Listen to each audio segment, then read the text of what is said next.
Baik, assalamualaikum warahmatullahi wabarakatuh. Kita ketemu lagi di channel BBA, masih dalam pelajaran ilmu pengetahuan alam. Kali ini kita akan membahas tentang reproduksi pada tumbuhan secara generatif.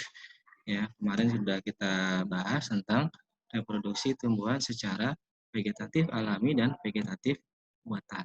Oke, ini ya.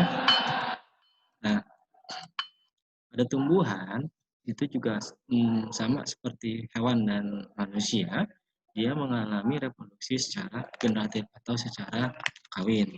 Nah, di dalam tumbuhan, ya, pada tumbuhan berbiji, organ reproduksinya itu berupa bunga, terus kalau sel kelamin jantannya itu berupa kepala serbuk sari, maaf. Kemudian sel kelamin betinanya itu berupa kepala butik. Nah, proses pembentukan sel kelamin jantan dan sel kelamin betina, ya, kalau sel kelamin jantan itu namanya mikrosporogenesis. Ya, pembentukan sel kelamin jantan pada tumbuhan itu disebut mikrosporogenesis. Kalau pembentukan sel kelamin betina pada tumbuhan itu disebut makrosporogenesis. Ya, oke, kita lanjut saja. Nah, ini adalah contoh gambar bunga lengkap atau bunga sempurna.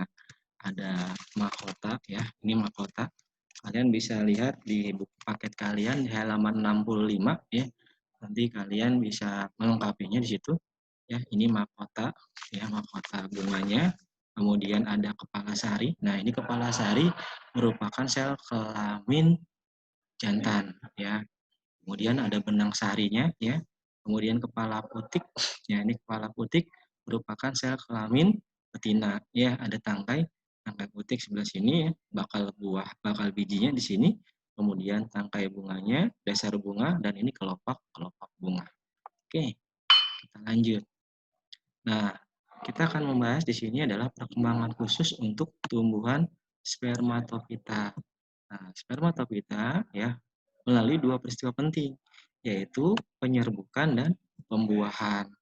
Nah, penyerbukan itu adalah sampainya serbuk sari di kepala putik, ya, khusus untuk tumbuhan gymnospermae.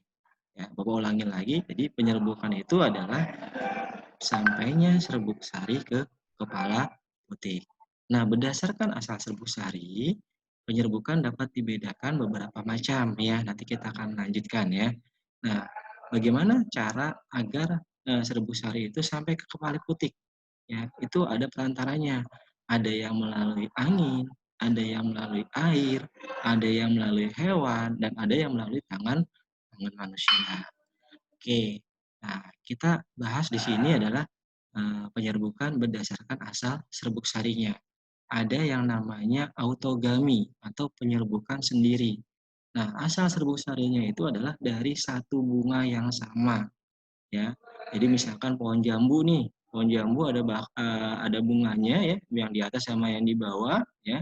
Nah, kemudian terkena angin ya, terkena angin maka terjadi penyerbukan. Nah, itulah namanya autogami dari satu bunga yang sama. Kemudian dari yang namanya geitonogami adalah penyerbukan tetangga ya, penyerbukan tetangga ya. Itu adalah satu bunga ya ada di dalam satu pohon. Nah, pohonnya ada bunga yang banyak tadi ya. Kemudian bunga yang serbuk sari yang bunga satu jatuh ke serbuk sari ke bunga yang lain. Kemudian adalah yang ketiga adalah alogami. Alogami adalah penyerbukan silang. Penyerbukan silang adalah dari pohon yang lain tapi masih satu jenis. Misalkan ada pohon jambu air A, pohon jambu air B ya gitu. Nah, itu satu jenis namanya. Nah, itu penyerbukan silang atau disebut dengan alogami.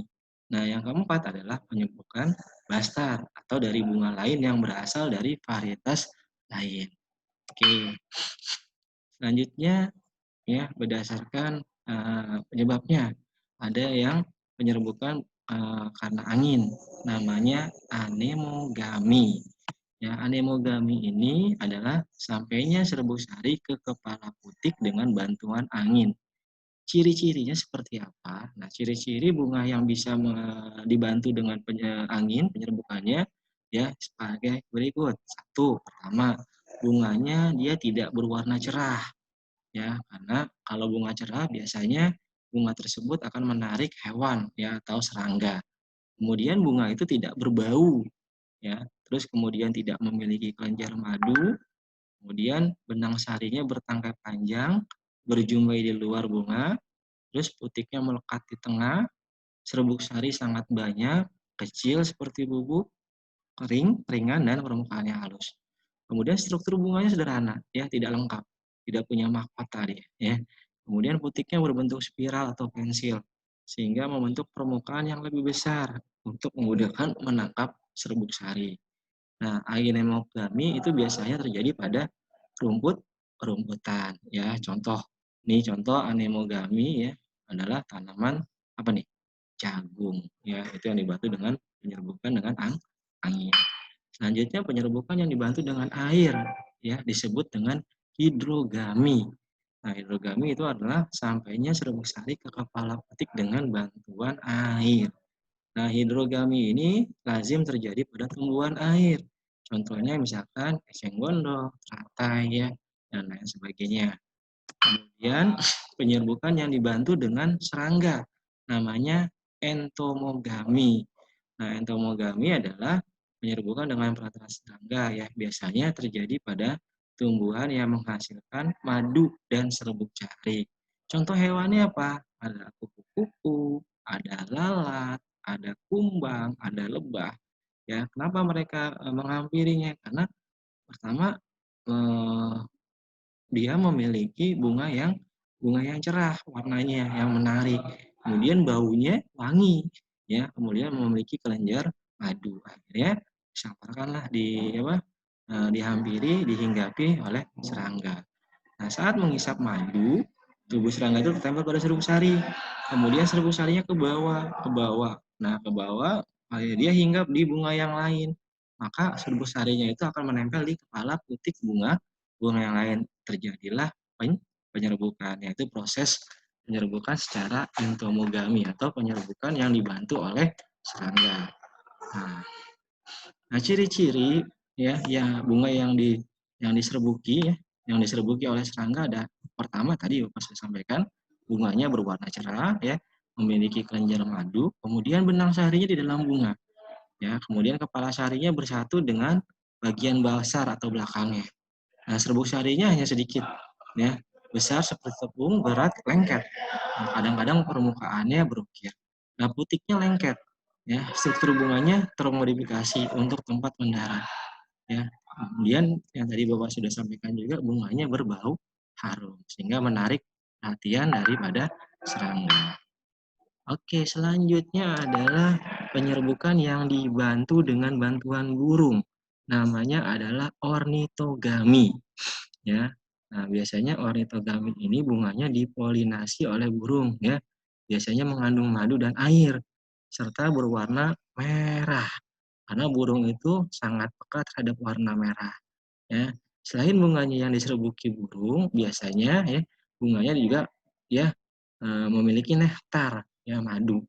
Nah, biasanya burung yang membantu penyerbukan ini adalah burung kalibri. Ya, burungnya kecil, ya. Burung kecil bisa kalian lihat nih, burung kalibri, ya, seperti ini. Dia memiliki paruh yang panjang, ya. Kemudian paruh itu digunakan untuk mengambil nektarnya atau madunya dalam bunga tersebut.